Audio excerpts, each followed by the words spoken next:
Con su permiso, señor presidente, honorable asamblea, hace no muchos días muchos auguraban que el Senado no sería capaz de construir un acuerdo en torno a la reforma político-electoral.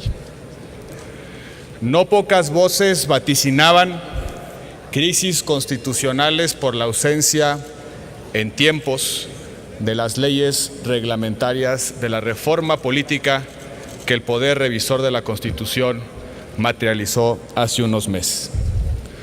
Hoy podemos decir en esta sesión que el sentido de responsabilidad del Senado de la República no debe estar bajo sospecha ni tampoco bajo duda.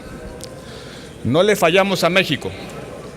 Hemos concluido una compleja negociación dentro de los plazos establecidos en la Constitución, los plazos que nosotros mismos nos dimos para concretar esta reforma.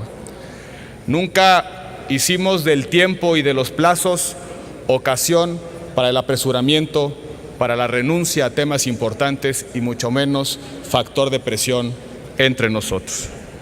Se ha logrado una reforma incluyente y también se honró un principio básico en la política democrática, que las reglas de la competencia exigen siempre esfuerzos de inclusión y esfuerzos de consenso. No cedimos nunca a construir una reforma política a base de votos, a base de mayorías artificiales. La negociación fue compleja, la negociación fue intensa. Durante muchas horas, días y noches, el grupo de aproximación, las comisiones, los presidentes de las mismas, los senadores y senadoras que fueron encomendados por sus grupos parlamentarios, hicieron el mayor de los esfuerzos para encontrar puntos de encuentro, de reunión entre ciertamente posiciones divergentes. Esta negociación, y es lo primero que hay que decir, se dio en el Senado de la República.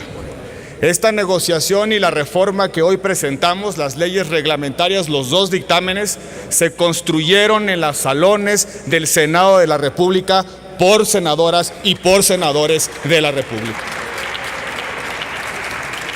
Y creo que todos podemos testimoniar la buena intención, la claridad de propósitos y sobre todo la voluntad de quienes concurrieron a esta construcción. Diferencias sí las hubo, ciertamente. Son las reglas de la política, las reglas de la competencia, y siempre existe la tentación de confeccionarlas a modo y ganar rentabilidades desde la letra de la ley. Hubo diferencias, ciertamente, pero esas diferencias las supimos superar con ejercicios de política, y creo que estamos en condiciones de aprobar un dictamen, dos dictámenes, por un amplísimo consenso en este Senado. Todos cedimos, todos dimos parte de nuestras posiciones, todos dimos algo de nosotros, pero también hay que decirlo, todos ganamos. Hemos logrado reproducir en las leyes reglamentarias el modelo híbrido, como decía el senador Alejandro Encinas, que se plasmó en la reforma constitucional. Un modelo que ciertamente implica la creación de una autoridad nacional que tendrá intervención directa en procesos electorales locales, no con el propósito ni de extinguir al IFE, ni tampoco de subordinar a las autoridades electorales locales, sino con el propósito y el objetivo de crear las mismas condiciones de calidad en la organización de todos los procesos electorales locales.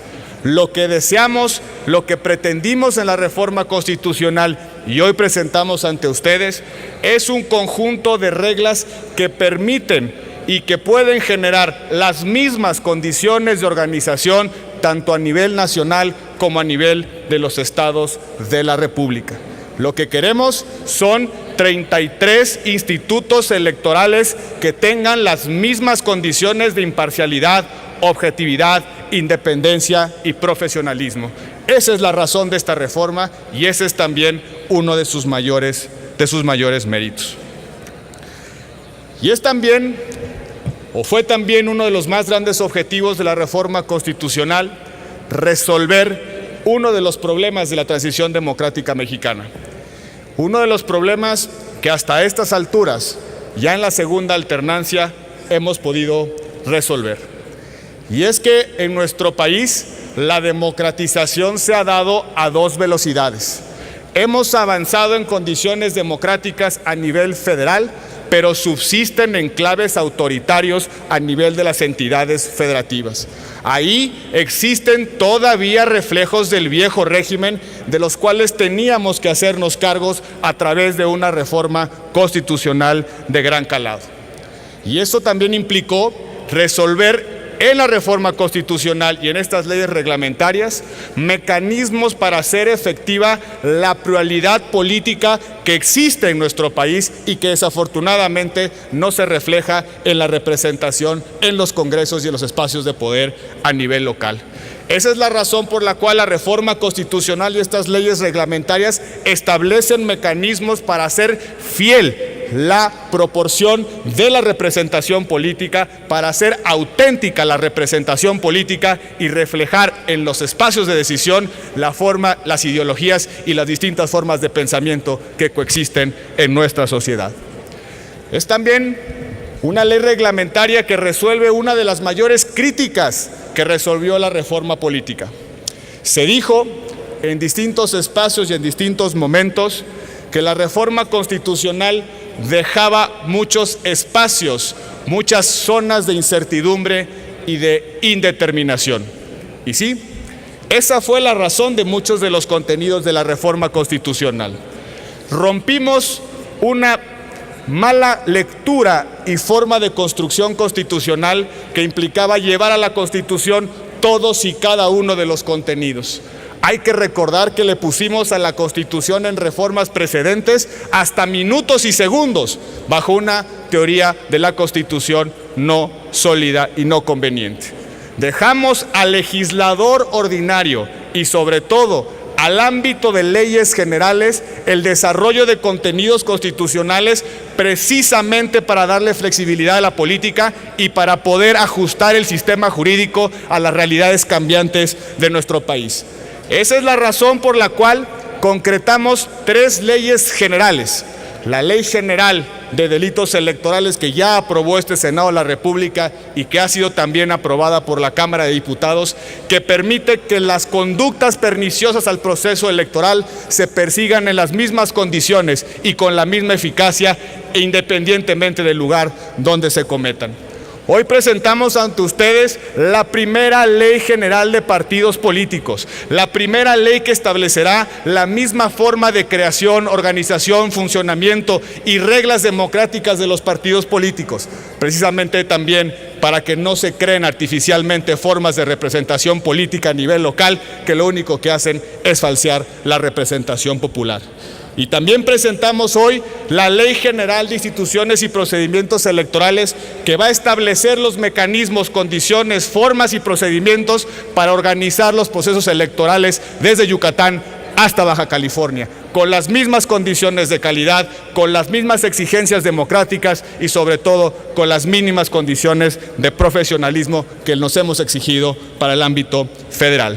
Y en esta Ley General de Instituciones y Procedimientos Electorales se establece con toda claridad la forma en la que el Instituto Nacional Electoral establecerá y ejercerá las facultades de asunción total y parcial de los procesos electorales locales, la facultad de atracción de casos que por su relevancia o para fijar un criterio de interpretación sean relevantes y también la facultad de delegar, de atribuir facultades a los órganos electorales locales precisamente en razón de la evolución y el desarrollo institucional que estos alcancen.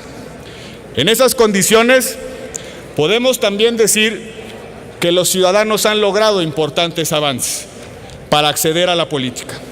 Las candidaturas independientes han encontrado un derrotero razonable en estas leyes reglamentarias. Será efectivo el derecho de acceso al poder a través de las candidaturas independientes porque hemos encontrado un modelo que resuelve desde un equilibrio reflexivo el ingreso y sobre todo los mecanismos de financiamiento y de fiscalización a aquel ciudadano que desee participar en política a través del empeño electoral.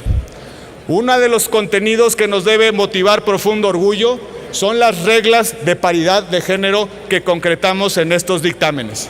Ciertamente se recoge en las leyes reglamentarias la regla, el principio, la exigencia de que las candidaturas entre mujeres y hombres se distribuyan de formas igualitarias, 50% para cada uno de los géneros. Pero no solamente eso, establecemos reglas específicas para que no se condene a un género a participar únicamente en los distritos que no son competitivos. Y esas reglas permitirán que las mujeres tengan efectivo acceso a la representación política.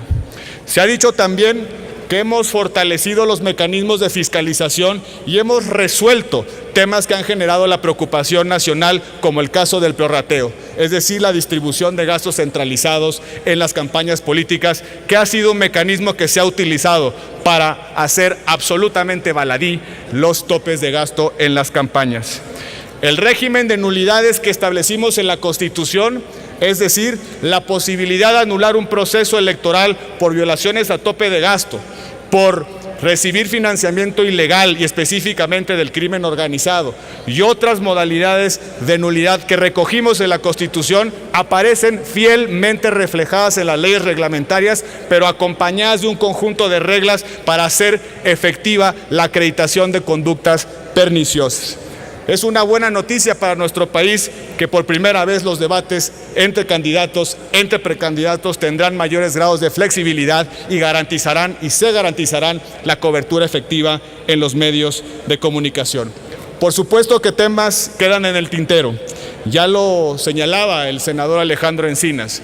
Quedan muchos temas que eran posiciones prioritarias de los partidos políticos y de los que estoy seguro seguiremos insistiendo cada vez que nos planteemos revisar la institucionalidad electoral. Pero también la política no es el paraíso de lo deseable, sino sobre todo la realidad de lo posible.